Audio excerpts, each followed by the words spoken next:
Ir dažādi veidi, kā vari pārvietoties. Ar mašīnām, arī ar sabiedrisko transportu. Vai arī vienkārši iet uz rokām.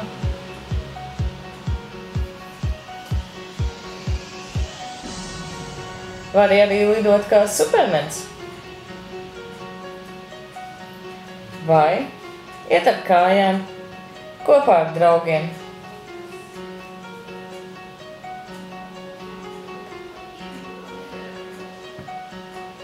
Vai vienkārši nokrist no gaisa, kā pārsteigums. Un stopējot. Nepadodies pie pirmās neveiksmes, gan kāds sevi paņems. Un tu to vari darīt skaņas ātrumā. Vai izmantojot dzīvniekus, šķērsojot zebru, nonākot kolā un citās vietās, kā kaķu viesnīcā, vai nonākt krūmos, lai pabaidītu putnus, vai arī nonākt bezsamaņā, vai lielās nepatikšanās.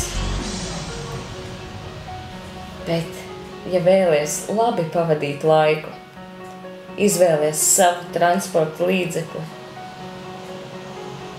Ar dziesmiņu sniegā gāja, ar ārprātu spējdagām. Tātad trešdien, 7. marts, 8:00 vakarā, Vecpilsētas ielā 19. Gribi labi pavadīt laiku? Tu zini, kas tev ir jādara. Spējdog.